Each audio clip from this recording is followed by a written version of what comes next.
Hello and welcome everyone. Today we'll be discussing about a journal article which is very important in the context of the ARDS, its classification and the definition. Understanding ARDS definition over time. ARDS is a severe form of lung failure marked by low oxygen levels and lung inflammation. Older definitions of ARDS included many parameters like oxygenation, lung mechanics, imaging, and structural damage. The Berlin definition simplified this by removing the mechanics like lung compliance, the measurement of the PCWP, and all those things. The newer global ARDS definition is essentially following the same pathway. The key points that we need to understand is that the PF ratio, that is PaO2 by FiO2 ratio, is the main marker used here to diagnose and grades the ARDS severity. Neither we are looking into the carbon dioxide levels or the lung mechanics. The oxygen based classification is basically this: mild is 200 to 300, moderate is 100 to 200, and severe is less than 100. Based on this grading, the treatment becomes more aggressive as the oxygenation drops. So all our treatment is based on the fact that for severe ARDS, we do more intense therapies like high PEEP, prone positioning, ECMO. So everything is based on the oxygen-based classification. ARDS doesn't, the ARDS therapies, they don't really cure the ARDS. The respiratory support that we are giving is just buying us time. Well, clearly it's the body which is healing on its own. So the main therapy for the triggering factors here, bacterial pneumonia, is the antibiotic. The ventilator therapy is just a way to keep the patient alive until that recovery is done. So patients rarely die from low oxygenation alone. The bigger danger is the lung injury from the ventilator itself, that is VILI. So this respiratory therapy, which is buying time, we must make sure that it is not causing any further damage to the lung. So what causes VILI? It is not directly linked with low oxygen levels. It is caused by excessive force and volume applied to the lung during ventilation. Now this can occur in a patient of mild ARDS also.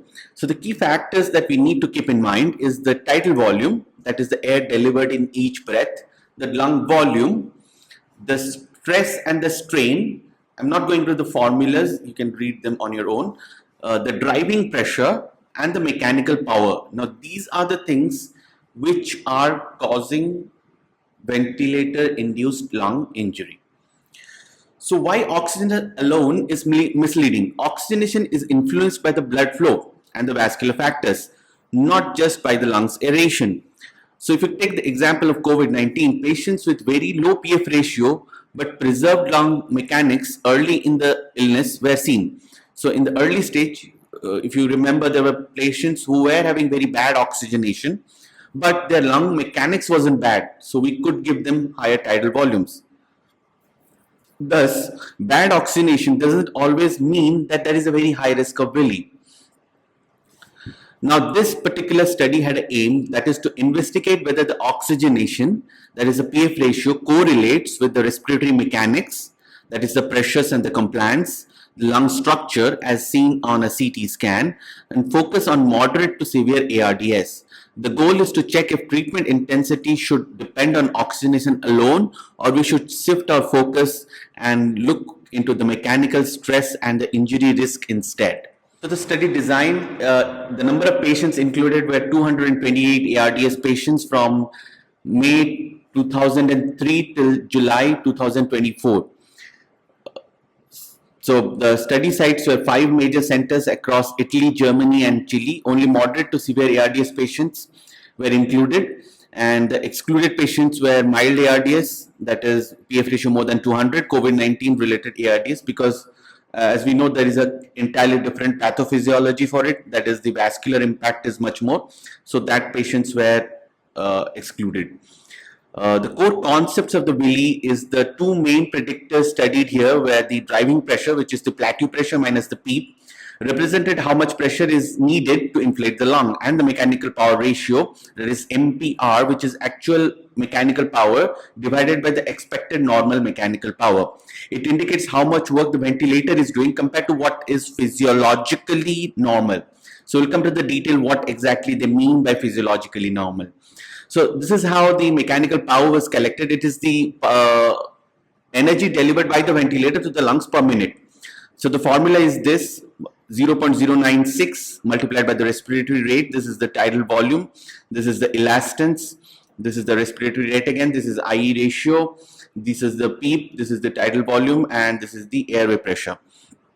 So this is all described over here. Sorry, this is the airway resistance. Now, how the normal mechanical power is estimated. So they made some assumptions, that is the tidal volume of 0.1 ml for 0.1 liter per minute into the ideal body weight. So respiratory rate being 15, the functional residual capacity was based on the height using the Ibanez equation. So for men, the FRC was 5.48 into height minus 7.05. Similarly, a formula was used for the women. This helped calculate the ideal elastance and expected mechanical power to normalize the patient values.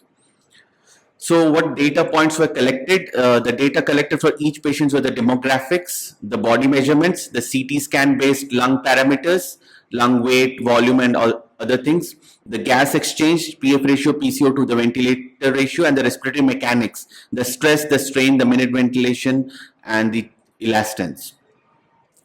The grouping strategy for analysis, the patients were grouped in three ways. One was the oxygenation that we use, that is a PF ratio. The mechanical power ratio, as we have already discussed, that is mechanical power by that normalized mechanical power. Then the driving pressure. So each was divided into three parts, that is low, mid, and high. Statistical method used was data is presented as mean plus minus standard deviation. The linear regression was used to examine the relationship between the variables. A P of less than 0.05 was considered significant. The analysis was done in RStudio. So coming to the results, mechanical power and driving pressure versus PF ratio based ARDS. So there was no significant difference in the mechanical power and the driving pressure across the oxygenation based groups. So this means that just because oxygenation is worse doesn't mean the mechanical load on the lung is high. So the takeaway over here is that escalating ventilator support based only on the PF ratio may overlook patients with high mechanical stress despite the patient having what is termed as moderate ARDS. Next is the PF ratio versus MPR and driving pressure. PF ratio was similar across the tertiles of mechanical power and driving pressure.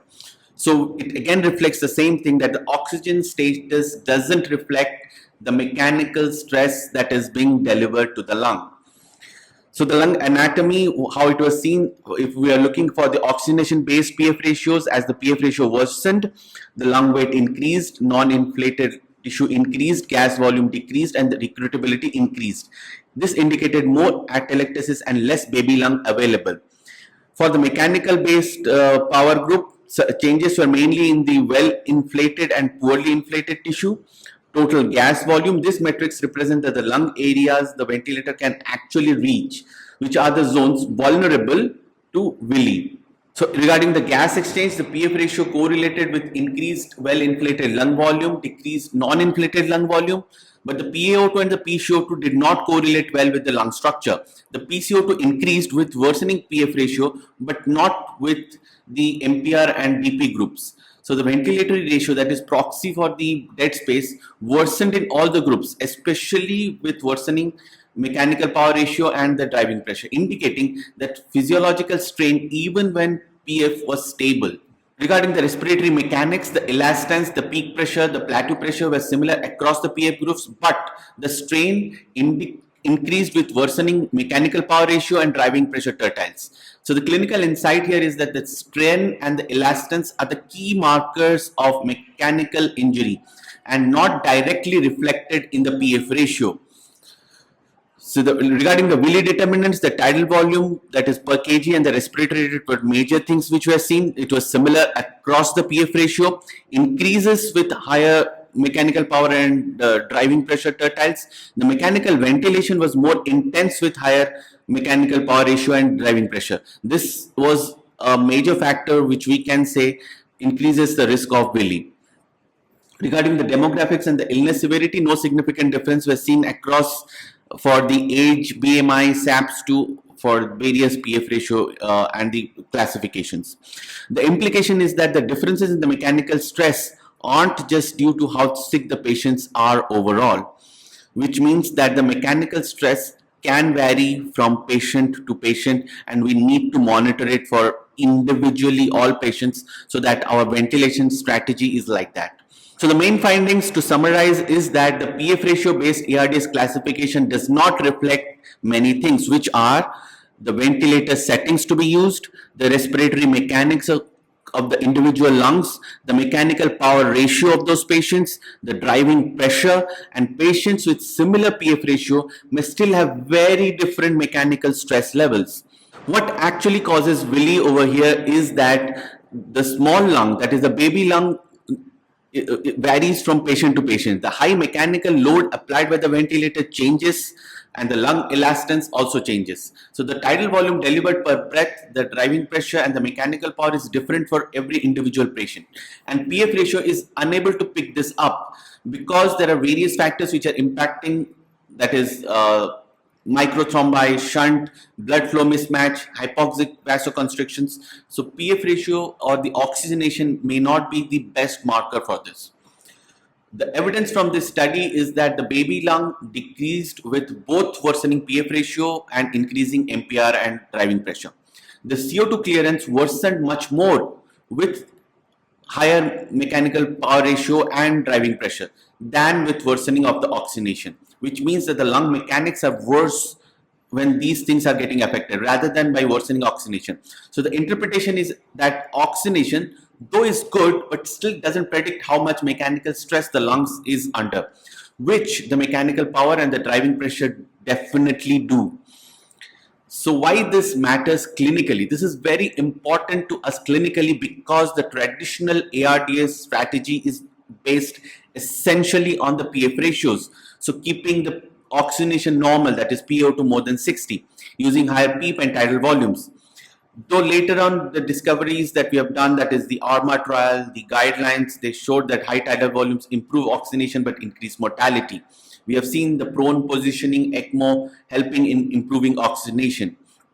So the current guidelines still mostly use this PF ratio to decide whether we should escalate therapy or not, or how intense the ventilation should be done. So the clinical importance of this very important study is that oxygenation alone is not a reliable marker of lung stress. Better strategy is to tailor your ARDS treatment using the driving pressure, the mechanical power, the ventilatory ratio, that is CO2 clearance, and lung CT wherever available to assess the baby lung size. So there is a need and a call for change, that is current oxygen-based ARDS classification overlooks the mechanical factors which are there. The future guidelines should shift from oxygenation to mechanics-based classification. And this will help in reducing the Willi, improving the outcomes by personalized ventilator settings. So the final summary, the PF ratio is not equal to Willi risk. Mechanical power ratio and driving pressure are reliable Willi predictors. Clinical decision based solely on oxygenation may miss the real danger. It is time to rethink the ARDS classification and its management and focus on the mechanical load, not just on the oxygenation part of it, because gas exchange also includes the carbon dioxide. Thank you for your patience.